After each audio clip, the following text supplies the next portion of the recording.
अस्सलाम वालेकुम।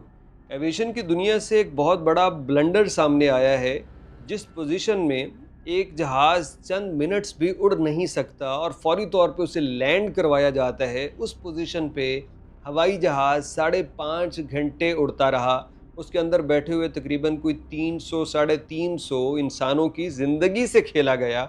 और ये वाक़या भी किस एयरलाइन का? सऊदी एयरलाइन का।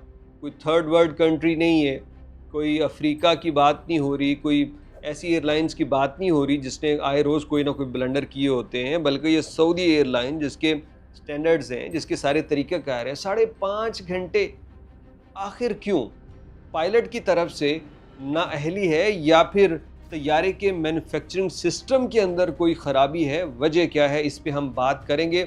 और सऊदी एयरलाइन की ये फ़्लाइट जिसका कोड SV340, ये अल्जीरिया से जद्दा आ रही थी और तभी इसके साथ बर्ड स्ट्राइक हुई, और वो भी इतनी ख़तरनाक कि अगर आप इन तस्वीरों को देखें तो यूँ लगता है कि जैसे शायद किसी ने AI की मदद से ये वीडियो या पिक्चर जनरेट की है, लेकिन ये बिल्कुल रियल पिक्चर है। बात करेंगे तफसीलात पे। तो ये अल्जीरिया से सऊदी शहर जद्दा की जो फ़्लाइट है ना, ये तकरीबन कोई 5 साढ़े 5 घंटे की बनती है। पहले तो जब ये जहाज़ जद्दा में लैंड किया तो ये समझा गया कि लैंडिंग के दौरान इसके साथ कोई परिंदा टकराया है।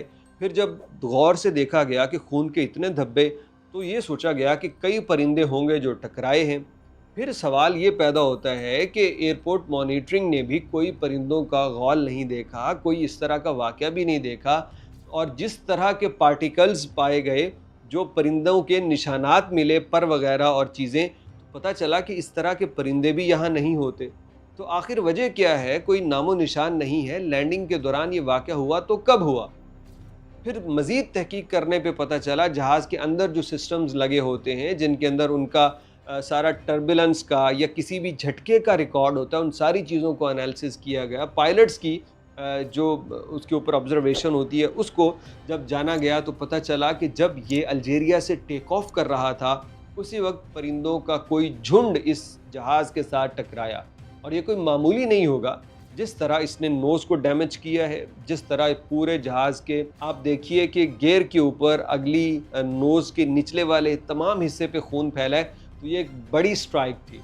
तो इस बर्ड स्ट्राइक का आखिर कैसे पायलट्स को इल्म नहीं हुआ? तरीक़ाकार यही है, जब ऐसा मामला हो जाए, ये तो पूरी आप नोज़ डैमेज देखिए हो गई है ना। होता यह है कि इंजन के अंदर भी कोई एक परिंदा आ जाए तो फौरी तौर पे इमरजेंसी लैंडिंग की जाती है, लेकिन यहाँ पे पायलट्स शायद सोए रहे या उन्हें पता ही नहीं चला, या जहाज़ के अंदर जो वार्निंग सिस्टम होती है, क्या उसने भी कोई इत्तला नहीं दी? तो एक ख़तरनाक हालत में जब इसकी बॉडी डैमेज हो चुकी थी और जब इसने हाई प्रेशर में जाना था, जब बुलंदियों में जाना था, तो कुछ भी हो सकता था।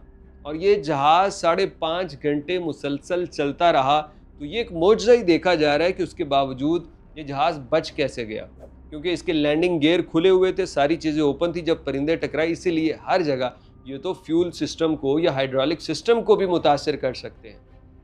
तो ये अब इन्वेस्टिगेशन होगी भाई। इन पायलट्स ने जो काम किया है ना, बहुत जल्द ये वापस आने वाले नहीं है जहाज़ में। इनकी बड़ी तगड़ी इन्वेस्टिगेशन होगी, और हो सकता है कि अगर ये 100% गिल्टी पाए जाएँ तो इनको दोबारा फ्लाई करने की इजाज़त ना मिले, क्योंकि एविएशन के कवानीन बड़े सख्त होते हैं। इसमें एक पायलट की कोई 10 जगह मॉनिटरिंग हो रही होती है, और उसकी एक गलती जो होनी भी चाहिए भाई, 300-400 बंदों की जान है उन 2 पायलट्स के ऊपर, उनके फैसलों के ऊपर। अगर वो इस तरह की गलतियां करेंगे तो हादसात इसी तरह से तो होते। कराची में जो PIA का हादसा हुआ था, तैयारा गिरा कराची एयरपोर्ट पे, तो यही था ना, पायलट की ईगो थी या उसके कोई मेंटल हेल्थ इश्यूज़ थे, जिसकी वजह से वो सब बंदों की जान ले गया। उसने कई वार्निंग्स को नज़रअंदाज किया था। तो यहाँ भी पायलट्स की तरफ से एक सरीह कोताही हुई है, एक वाज़ेह मिस्टेक का इशारा मिल चुका है। जो लैंड करना चाहिए था वापस उसी एयरपोर्ट पे लैंड नहीं किए और तैयारे को मुसलसल उड़ाते रहे। ये तो गुड लक कह लीजिए कि सऊदी एयरलाइन के साथ खुशकिस्मती साथ दे गई, वरना इसका जो नतीजा है वो बहुत भयानक हो सकता था।